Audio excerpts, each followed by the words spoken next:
Good morning. Welcome to another Pebble in the Pond video. This is my Testimonies of God number 43, entitled, I Thought I Was Just Buying a Car.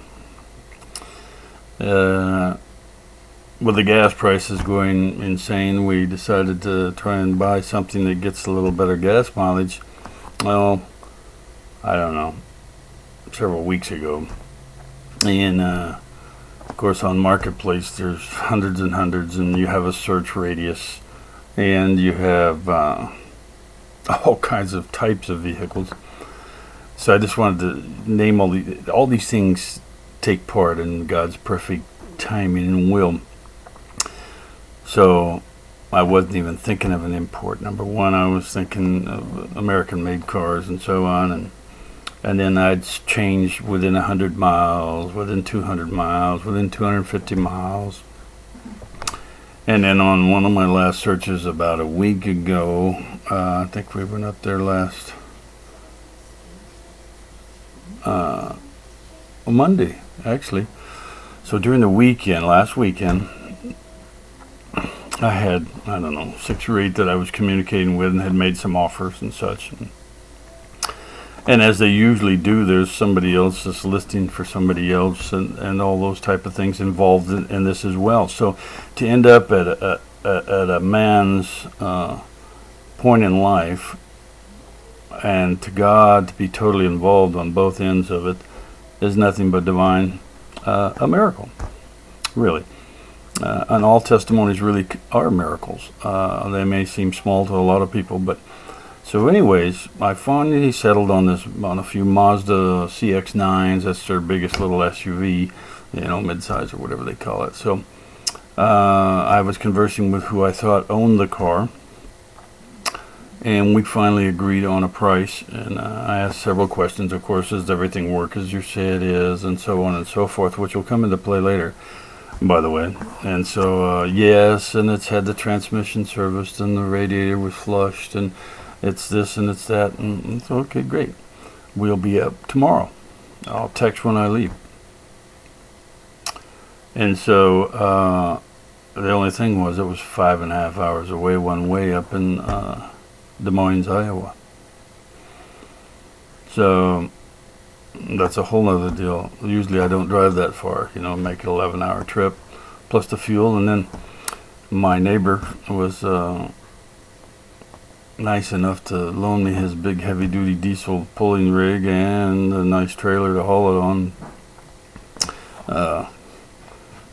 So we drove that up.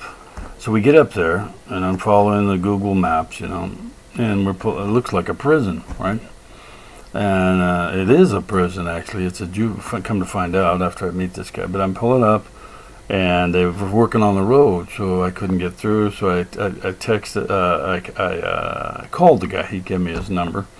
He says, yeah, well, you can go through that parking lot and go this way and that way, and then you can get through there even with a big truck and trailer. So I did all that, pull over there, and there's a guy standing over there, big old guy, all tattooed up. And so I parked the truck and walk over there, and hi, how are you? And I'm Sean.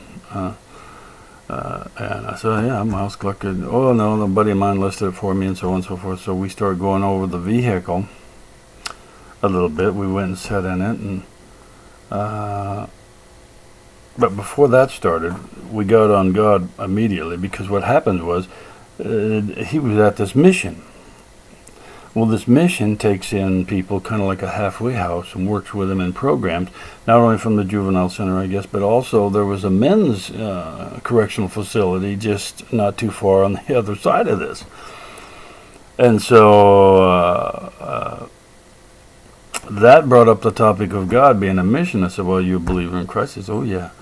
I said, well, that's wonderful. And so I said, geez, you're surrounded by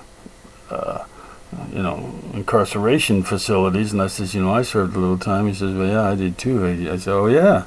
He says, yeah, 21 years. I said, what? 21 years? That's a lifetime.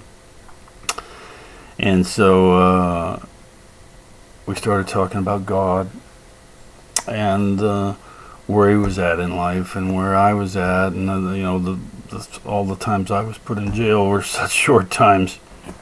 45 and 30 and 10 and this and that, and how we all would have been in prison had we got caught for all the things we ever did. I mean, not for all of us, but a lot of us. And I shared with him a little bit about the everybody on my street in 1962. Out of 8 young boys, no daddy was there. Anyway, he's got a young boy named Xander, and his ex-wife has a man that's abusive, at least to her, not to him yet. And of course that causes troubles because, a dad wants to protect his son. And so we talked a little bit about that and not getting into trouble over that because his boy needs him. And of course we shared numbers and whatnot, and I sent him a few texts and a few videos pertaining to some areas in his life that God led me to just send to him. But we drove the car, and now we're sitting in the car and we're going over the car, and several things aren't like they are supposed to be. I said, "Oh, so you had the transmission service?" He said, "Oh, no, I've never done that." And radiator, and so I never, and so I looked it up and showed him the text, and he said, "Gee, I don't know why the guy said that." And the window didn't work, which the other guy failed to mention when I said, "Does everything work as it should?" Overall, the car was okay, but so I said, "Well, since you're a brother in Christ," and he said, "Well, I'll give you the $100 less." And instead of what all these things really would cost, like $200 for a transmission service, and a radiator flush would be another $100, and the window would be $67 for the part, and $100 to put it into the shop, and all those things. So he said, "Well, since you're a Christian, I'll do that too." So actually, it wasn't about the car deal at all, because had it been close by, I wouldn't have bought the car, probably because of the things that weren't right over the conversation with the car, which is another factor. And so I put the young man and his son on my prayer list because that's what I do when God leads me to somebody. And pray till death do us part. And so far, I just feel real good about the young man. He's trying to get a job there at the mission. In fact, he probably might have it by now. And actually, he went through that mission as well, and it helped turn his life around. And so it'd be nice if everybody would pray for Sean and Xander, and because we all need all the prayers we can get. So have a blessed day in the Lord, and God works in even all the small things in our lives, whether we know it or not.